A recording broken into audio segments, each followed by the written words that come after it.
வணக்கம். இது உங்கள் அக்னி புரட்சி செய்திகள்.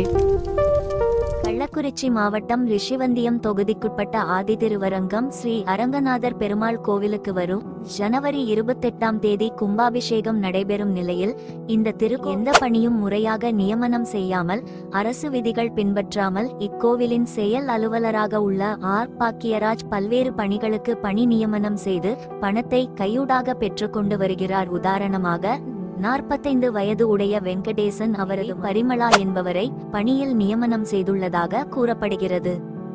மேலும் திருப்பணி வேலைகள் முறையாக நடைபெறவில்லை. திருமண கட்டணத்தில் ஊழல். ஒரு திருமணத்திற்கு 5500 பெறப்பட்டு அதில் திருமணத்துக்கு 1500 மட்டுமே ரசீது பெறப்படுகிறது. இதுபோல் பல லட்சம் ரூபாய் வசூல் செய்து மோசடி செய்துள்ளதாக ஊர் பொதுமக்கள் குற்றச்சாட்டு வைத்து வருகிறார்கள்.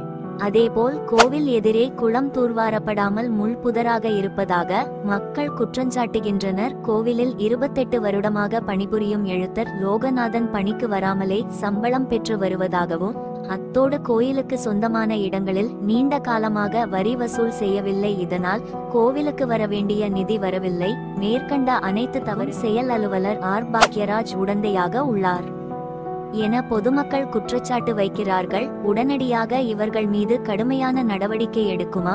பொதுமக்கள் ஊடகங்களுக்கு அளித்த பரபரப்பு பேட்டி.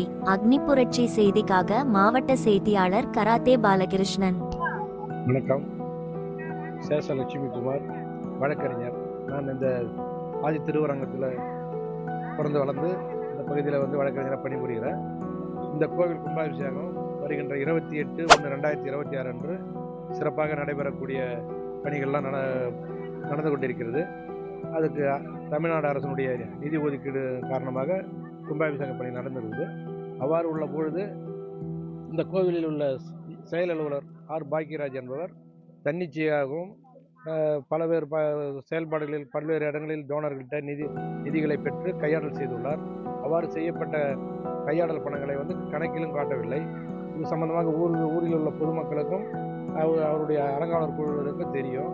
இதையெல்லாம் கேட்டால் அதுக்குரிய தகுந்த பதில் சொல்வதில்லை. என்னை யாரும் கேள்வி கேட்க முடியாது என்று பொதுமக்களை சில ஆட்களை வச்சு மிரட்டி வருகிறார். அது மட்டும் இல்லாமல் இந்த கோவிலில் பணியாளர்கள் இவர் 3 வருடம் முடிந்து விட்டது. 3 வருடத்தில் சுமார் ஒரு 10 பணியாளருக்கு போட்டிருக்காரு. எந்த பணியாளருக்கும் அரசாங்க விதி, அதாவது இந்து சமய அறநிலையத்துறை விதிகள் படி நியமனம் செய்யப்படவில்லை. அவ்வாறு செய்யப்பட்டிருந்தால் கமிஷனர் ஆணையாளர் உத்தரவு 21க்கு அப்புறம் அவருடைய அனுமதி பெற்று தான் பணியாளர்களை நியமிக்க வேண்டும். ஒரு பணியாளர் கூட இவர் நியமிக்கலை. அவர்கள் எல்லாம் பணம் பெற்றுக்கொண்டு அதில் இவர் கார் வாங்கி கொண்டு இங்கே சொகுசாக போகின்றார். அது மட்டும் இல்லாமல் கேள்வி கேட்பவர்களையும் மிரட்டுவது.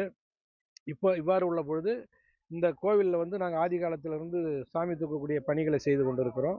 அவ்வாறு செய்யும்போது ஊரில் சில எதிர்ப்புகள் வந்தபொழுது நாங்கள் நீதிமன்றத்தை அணுகி அந்த வழக்கினுடைய சார்பு நீதிமன்றத்தில் நிரந்தர உறுத்து கட்டளை பெற்று நாங்கள் சாமி தூக்குவதை யாரும் தடுக்கக்கூடாது என்று உறுத்து கட்டளையோடு வச்சிருக்கிறோம். எங்களுக்கு எதிராக 2022ஆம் ஆண்டு இணை ஆணையர் ஒருவர் எங்கள் உத்தரவை எதிர்த்து நாங்களே சாமி தூக்கிக்கணும் ஒரு உத்தரவு போட்டார். ஆனால் நாங்கள் என்ன சொல்கிறோன்னா, நாங்கள் அந்த இணை ஆணையாளர், உதவி ஆணையாளர், செயலாளர் அனைவரையும் பார்ட்டியாக சேர்த்து தான் நாங்கள் வழக்கு போட்டு நீதிமன்றத்தில் நிரந்தர உறுத்து கட்டளை சங்கராபுரம் நீதிமன்றத்தில் உள்ளது. எங்களுக்கு சாமி தூக்கிறதுல இணையாளர் உத்தரவு தான் நாங்கள் ஏற்று செயல்படுவோம்னு சொல்லக்கூடிய ஈஓ பாக்கியராஜ் ஆணையாளர் உத்தரவுப்படி தான் பணியாளர்களை நியமிக்க வேணும். ஆனால் அவ்வாறு செய்யாமல் தன்னிச்சையாக செயல்பட்டு உள்ள போது அவர் மீது ஏன் நடவடிக்கை எடுக்கக்கூடாது, நடவடிக்கை எடுக்க வேண்டும் என்று தமிழ்நாடு அரசை நாங்கள் மாண்புமிகு அறநிலையத்துறை அமைச்சரையும் கேட்டுக்கொள்கிறோம். இந்த பகுதியினுடைய சட்டமன்ற உறுப்பினர், இந்த பகுதியினுடைய பொறுப்பு அமைச்சரையும் நாங்கள் பணியோடு கேட்டுக்கிறோம். ஊர் பொதுமக்கள் இதனால் இந்த கும்பாபிஷேகத்தில் பொதுவாக பொதுமக்கள் மத்தியில் ஒரு அதிருப்தியும் ஒரு சில கருத்துக்கள் வேறுபாடுகளும் உருவாகியுள்ளது. அதே போல் கோவிலுக்கு முன்னால் உள்ள ஒரு குளம் புதரண்டி மிகவும் பூராம் தூர்பட்டு அங்கே இப்போ அதாவது சொல்லுவாங்களே அந்த தேவையில்லாத பொருள்கள் எல்லாம் அது உள்ளே கிடக்குது. அந்த குளத்தை கூட சுத்தப்படுத்தி இந்த கோவில் இதை செய்யலை. அதை எல்லாரும் பொதுமக்கள்லாம் வரவங்களாம் பாருங்கள். இதில் அரசு அதிகாரிகளும் பாருங்கள். அரசியல்வாதிகளும் இந்த பகுதியினுடைய அனைத்து அரசியல்வாதிகளும் பாருங்கள். ஒரு கோவில் குளத்தையே சீரமைப்பு செய்யாமல் ஒரு கும்பாபிஷேக பணி நடைபெற்று கொண்டிருக்கிறது. கேட்டால் நாங்கள் செய்வோம், எங்களை யாரும் கேள்வி கேட்க முடியாதுன்றாங்க.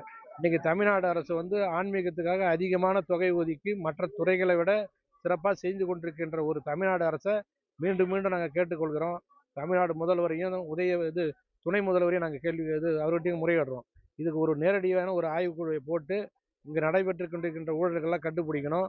அதோடு இல்லாமல் ஒவ்வொருத்தர்கிட்டையும் இங்கே பணம் பெற்று அந்த செயல்பாடுகள்லாம் தப்பாக பண்ணியிருக்காங்க. அது எல்லாவற்றிற்கும் காரணம் இந்த கோவிலுடைய செயல் அலுவலர் ஆர் பாக்கியராஜ் தான் அப்படின்றத நாங்கள் மிகவும் வன்மையாக பொதுமக்கள் சார்பாகவும் மற்றும் என்னுடைய தனிப்பட்ட முறையிலும் வன்மையாக கண்டிக்கிறேன். எல்லாத்தையும் நேரில் ஆய்வு செய்து உடனடியாக நடவடிக்கை எடுக்க வேண்டும் என்று தமிழ்நாடு அரசை மிகவும் பணிவோடு கேட்டுக்கொள்கிறோம்.